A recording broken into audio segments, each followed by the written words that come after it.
Break news చూస్తున్నాం. ICC champions ట్రోఫీలో కీలకమైన సెమీస్ పోరుకు వేళైంది. దుబాయ్ వేదికగా భారత్ ఆస్ట్రేలియా జట్ల మధ్య తొలి సెమీఫైనల్ మ్యాచ్ జరుగుతోంది. కీలకమైన సెమీస్ పోరులో టాస్ గెలిచిన ఆస్ట్రేలియా బ్యాటింగ్ ఎంచుకుంది. భారత్ను బౌలింగ్కు ఆహ్వానించింది. ఇప్పటి వరకు రోహిత్ శర్మ టాస్ ఓడిన మ్యాచ్లన్నీ గెలిచాడు. ఈ మ్యాచ్లోనూ టాస్ ఓడటంతో మ్యాచ్ గెలవటం పక్కా అని అభిమానులు అంటున్నారు.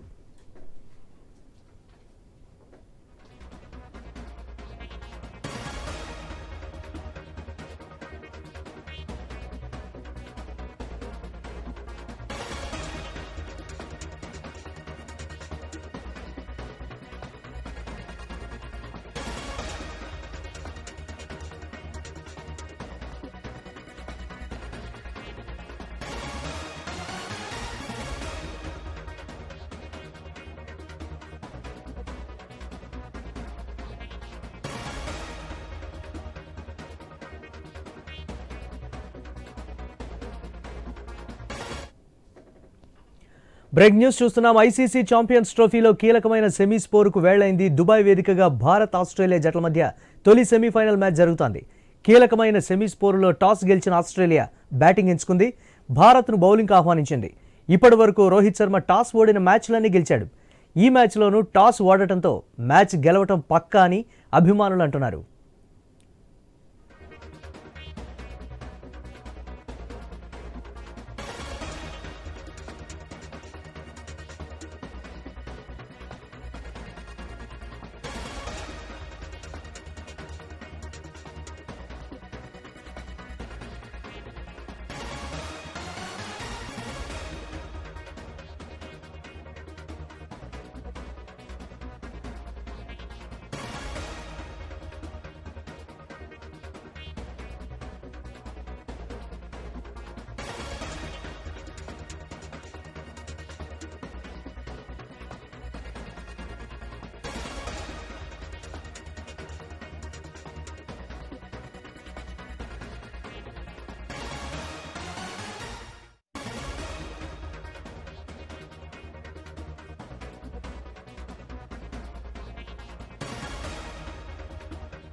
ఐసీసీ ఛాంపియన్స్ ట్రోఫీలో కీలకమైన సెమీస్ పోరుకు వేళైంది. దుబాయ్ వేదికగా భారత్ ఆస్ట్రేలియా జట్ల మధ్య తొలి సెమీఫైనల్ మ్యాచ్ జరుగుతోంది. కీలకమైన సెమీస్ పోరులో టాస్ గెలిచిన ఆస్ట్రేలియా బ్యాటింగ్ ఎంచుకుంది. భారత్ను బౌలింగ్కు ఆహ్వానించింది. ఇప్పటివరకు రోహిత్ శర్మ టాస్ ఓడిన మ్యాచ్లన్నీ గెలిచాడు. ఈ మ్యాచ్లోనూ టాస్ ఓడటంతో మ్యాచ్ గెలవటం పక్కా అని అంటున్నారు అభిమానులు. దీనిపై మనతో మాట్లాడటానికి మోహన్ గారు, స్పోర్ట్స్ అనలిస్ట్, అందుబాటులో ఉన్నారు. నమస్తే మోహన్ గారు. ఎస్, టాస్ గెలిచిన ఆస్ట్రేలియా బ్యాటింగ్ తీసుకుంది. సో ఆ పిచ్ కండిషన్స్ని బట్టి మనం గతంలో కూడా మాట్లాడుకున్నటువంటి పరిస్థితి ఉంది. టఫ్ కండిషన్స్లో కూడా ఇండియా చేజ్ చేస్తూ లేకపోతే ఫస్ట్ బ్యాటింగ్ చేసి ఉన్నటువంటి టార్గెట్ని కాపాడుకోవడంలో కూడా సక్సెస్ అయినటువంటి సిచ్యువేషన్. ఈ మ్యాచ్ ఎలా ఉండబోతుంది మోహన్ గారు? చాలా బాగుంటుంది. ఎందుకంటే ఇండియన్ బౌలింగ్ చాలా మంచి బౌలింగ్ ఉన్నది. మోర్ ఓవర్ ఏమంటే వాళ్ళు ఆస్ట్రేలియా బ్యాటింగ్ తీసుకున్నంటే వాళ్ళు టాస్ కలిసి అండ్ మోర్ ఓవర్ వాళ్ళని రెస్ట్రిక్ట్ చేయాలి. 250 రన్స్ లోపలనే రెస్ట్రిక్ట్ చేసి మనం డెఫినెట్లీ మనం ఆ చేసింగ్ 250 లోపల మనం డెఫినెట్లీ చేసేసి మన బ్యాటింగ్ స్ట్రెంగ్త్ బాగున్నది. బట్ ఆస్ట్రేలియాని మనం అంత ఈజీగా తీసుకోవాలి. ఎందుకంటే స్టీవ్ మంచి కెప్టెన్ అండ్ లబర్స్కే ఉన్నాడు, ఎడ్ ఉన్నాడు, మంచి బ్యాటింగ్ సైడ్ ఉన్నది. కానీ మన బౌలింగ్ పెర్ఫార్మెన్స్ చాలా బాగుండాలి. And definitely we have edge over Australia అని చెప్పొచ్చు. ఎస్, ఆస్ట్రేలియా బ్యాటింగ్ లేనప్పుడు కూడా కొంచెం స్ట్రాంగ్గా ఉన్నటువంటి ప్రజెంట్ కండిషన్స్, ఈ పిచ్ మీద ఆస్ట్రేలియా ఎంతవరకు స్కోర్ చేసే ఛాన్సెస్ ఉండొచ్చు? మేబీ అంటే మన స్పిన్నర్స్ చాలా బాగా పెర్ఫార్మ్ చేస్తుంది. We should appreciate even Akshar Patel and Jadeja and also Kuldeep Yadav. ఎందుకంటే మన బ్యాటింగ్ మన స్పిన్నర్స్ వాళ్ళు ఆడకపోతారు. బట్ మన పెర్ఫార్మెన్స్ యాజ్ అ ఛాంపియన్ లాగా మనం దిగాల. ఈ మ్యాచ్ డెఫినెట్లీ మనం India should beat Australia and come in to final. Yes, న్యూజిలాండ్తో మ్యాచ్కి ఆస్ట్రేలియాతో మ్యాచ్కి ఏమైనా బౌలింగ్ డిపార్ట్మెంట్లో ఏమైనా చేంజెస్ దాంట్లో ఉన్నట్టుగా, లేకపోతే యాజ్ ఇట్ ఈస్ టీమ్ ఉండే ఛాన్సెస్ ఉంటాయంట? అంటే ఈ depends upon the captain. Any captain and management to manager వాళ్ళు ఎట్లా చేంజ్ చేస్తారు కదా. బట్ ఈ రోజు definitely India is got a favourite against Australia. ఎందుకంటే ఆస్ట్రేలియా మంచి టీం ఉన్నది అండ్ స్టీవ్ స్మిత్ ఒక మంచి క్యాప్టెన్.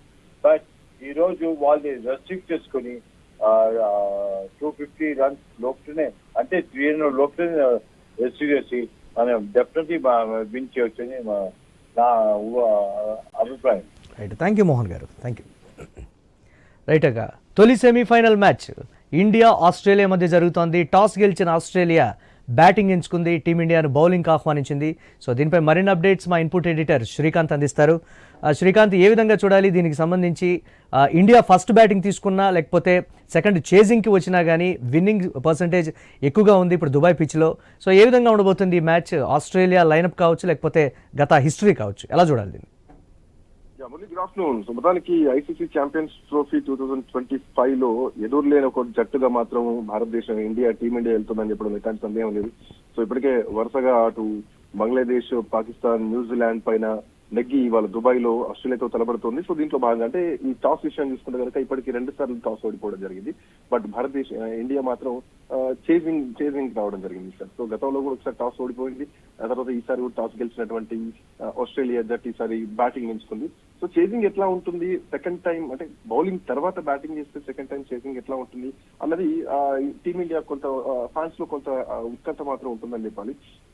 సో ఒకవేళ అంటే ఈ జట్టులో ఈసారి ఈ సిరీస్ లో గనక ఈ ట్రోఫీలో గనక విజయం సాధిస్తే ఇక నేరుగా ఫైనల్లోకి టీమిండియా అడుగు పెడుతుందని చెప్పాలి. అండ్ మోరోవర్ ఇంకొకటి ఇందులో కీ పాయింట్ ఏంటంటే దుబాయ్ లో ఒకే స్టేడియంలో ఆడడం కూడా టీమిండియా కలిసి వచ్చింది అన్నది కూడా ఒక ప్రధానమైనటువంటి చర్చ ఇప్పుడు బలంగా నడుస్తోంది. పాకిస్తాన్ తాత్కాలిక కోచ్ ఏదైతే అకీబ్ జావేద్ ఉన్నారో, సో ఆయన కూడా ఇదే మాట అనడం జరిగింది. దక్షిణాఫ్రికా బ్యాటర్ రాకీ వాన్ డేట్ జూసన్ కూడా ఇదే మాట అనడం జరిగింది. అంతేకాదు మాజీ ఇంగ్లాండ్ క్రికెటర్ ఎవరైతే నాజర్ హుసేన్ ఉన్నారో, సో ఆయన కూడా ఇట్లాంటి కామెంటే చేయడం జరిగింది. సో దుబాయ్ అనేది కలిసి వస్తోంది, ఈ స్టేడియం ఒకే స్టేడియంలో ఆడుతున్నారు కాబట్టి సో టీమిండియా కొంత కలిసి వస్తుందని చెప్పడంలో ఎట్లాంటి సందేహం లేదని చెప్పాలి. అండ్ మోరోవర్ ఏంటంటే ప్రస్తుతం ఈ దుబాయ్ స్టేడియంలో మొత్తం 4 పిచ్లు ఉన్నాయి. దాంట్లో ఏ పిచ్ పైన సెమీస్ ఆడిస్తారో అన్నది కూడా ఒక్కొక్క టెన్షన్ ఉండే. బట్ ఇవాళ మాత్రం ఫైనల్ గా సెమీస్ కి వచ్చేసినాం. సో ఇక ఫైనల్ కి అడుగు పెట్టాల్సింది. అయితే ఈ రోజు ఈ చేజింగ్ ఎట్లా ఉండబోతోంది అన్నది కూడా చూడాల్సినటువంటి అవసరం ఉంది. అండ్ మోరోవర్ ఏంటంటే ట్రోఫీ గెలవాలన్నటువంటి సంకల్పం ఎప్పుడైతుందో ఆ టైంలో టీమిండియాకి ఎప్పుడైనా కానీ సెమీస్ లో ఫైనల్లో చాలా ప్రెషర్ ఉంటా ఉంటుంది. సో ఆ ప్రెషర్ ని, ఆ ఒత్తిడిని కూడా అదే స్థాయిలో తట్టుకోవాల్సినటువంటి అవసరం ఉంటుంది. అండ్ ఏదైతే న్యూజిలాండ్ తరహాలోనే 4 స్పిన్నర్లను బరిలోకి దింపాలని కూడా అనుకుంటున్నాం అంటూ కూడా ఇప్పటికే కొంత చెప్పడం జరిగింది టీం నుంచి. సో ఇట్లాంటి నేపథ్యంలో ఇప్పుడు ఈ చేజింగ్ ఎట్లా ఉండబోతోంది అన్నది చూడాలి. సో ఆస్ట్రేలియా బ్యాటింగ్ ఎట్లా ఉండబోతుంది అన్నది చూడాలి. Of course Australia batting is good, no doubt. ఎందుకంటే పవర్ ప్లేని పర్ఫెక్ట్ గా నెగోషియేట్ చేయగలిగినటువంటి one of the best teams లో ఆస్ట్రేలియా అని చెప్పడం ఎట్లాంటి సందేహం లేదు. దాంట్లో ఇండియా కూడా ఎప్పటికీ ఒక హెడేక్ లాగా ఉంటుంది. ఆస్ట్రేలియా వర్సెస్ ఇండియా అంటే కొంత టగ్ ఆఫ్ వార్ ఉంటా ఉంటుంది. అండ్ గతంలో కూడా మనం వరల్డ్ కప్ టైంలో కూడా ఫస్ట్ టైం బ్యాటింగ్ అప్పుడు ఆస్ట్రేలియా చేయడం జరిగింది, ఆ తర్వాత ఇండియాని చాలా టైట్ చేయడం జరిగింది. సో ఒకవేళ బిలో 250 కనుక ఆస్ట్రేలియాని కట్టడి చేయగలిగితే గేమ్ మొత్తం ఇండియాని చెప్పడంలో ఎట్లాంటి సందేహం లేదు. సో మన బౌలర్లు ఎట్లా ఉంటుందో, ఎట్లా స్పిన్నర్స్ ఎట్లా వేయబోతున్నారు, so how they will negotiate batters అన్నది మాత్రం ఇప్పుడు కొంత ఒక డిస్కషన్ నడుస్తోంది. అండ్ మోరోవర్ ఏంటంటే ఇప్పటికీ పాజిటివ్ గా రెస్పాండ్ అవుతున్నారు. అఫ్ కోర్స్ టీమిండియా కూడా ప్రిపేర్ అయినారు, పాజిటివ్ గా ఉన్నారు. సో ఒక ఒత్తిడిని మాత్రం తట్టుకోవడానికి ఖచ్చితంగా కనిపిస్తోందని చెప్పాలి. స్పేస్ బౌలింగ్ విభాగంలో ఆస్ట్రేలియా నాకౌట్ పంచ్ అని చెప్పాలి. ఈ నాకౌట్ పంచ్ కి మాత్రం ఖచ్చితంగా టీమిండియా రెడీ అయింది. స్పేస్ బౌలింగ్ విభాగంలో ఆస్ట్రేలియా సీనియర్స్ లేకపోయినప్పటికీ కూడా ఒక టఫ్ కాంపిటీషన్ అయితే, టఫ్ ఫైట్ అయితే చేస్తున్నటువంటి సిచ్యువేషన్ ఉంది. సో ఇండియాతో మ్యాచ్ అనేటప్పటికీ కూడా ఆస్ట్రేలియా కొంచెం స్ట్రాంగ్ గా కనిపిస్తున్నటువంటి సిచ్యువేషన్స్ ఉంటాయి. ఎలా ఉండబోతుంది అంటారు ఇది? ఖచ్చితంగా, ఎందుకంటే మన గత అనుభవాలు ఉన్నాయి. ఆస్ట్రేలియా ఇండియా ఎప్పుడు మ్యాచ్ వచ్చినా గానీ స్టార్స్ లేకుండానే బరిలోకి దిగుతోంది ఆస్ట్రేలియా. నిజానికి చెప్పాలంటే కనుక రెగ్యులర్ కెప్టెన్ కమిన్స్ లేకపోవడం, హెజల్వుడ్ లేకపోవడం, స్టార్స్ మిచెల్ మార్ష్ లేకపోవడం, గ్రీన్ గానీ ఇట్లాంటి స్టార్స్ లేకుండా ఆస్ట్రేలియా బరిలోకి దిగుతోంది. బట్ ఇప్పుడున్నటువంటి ప్లేయర్లను కూడా ఎక్కడ తక్కువ అంచనా వేయలేవు. ఎందుకంటే ఐసీసీ టోర్నీలు అనగానే ఆస్ట్రేలియా చాలా దూకుడు మీద ఉంటుందని చెప్పాలి. సో ఈ దూకుడిని టీమిండియా ఎట్లా కట్టడి చేస్తుంది, సీనియర్ లేకపోయినా గానీ ఈ ఉన్న టీం తోటి ఈ ఐసీసీ టోర్నీకి మాత్రం ఖచ్చితంగా ఆస్ట్రేలియాకి ఆ సీనియర్ లేకపోవడం కూడా సెట్ బ్యాక్ అనే చెప్పాలి. సీనియర్ లేకపోవడం కొంతవరకు ఇబ్బంది అని చెప్పాలి. బట్ ఇండియా కూడా ఎప్పుడు కూడా లెఫ్ట్ ఆర్మ్ స్పేసర్స్ ని ఫేస్ చేయడంలో కొంచెం ఇబ్బంది పడతా ఉంటుంది టీమిండియా. సో ఈ ప్రెజర్ ని ఎట్లా తట్టుకుంటుంది అన్నది మాత్రం ఒక చర్చకు బలంగా ఉంది. Right, thanks.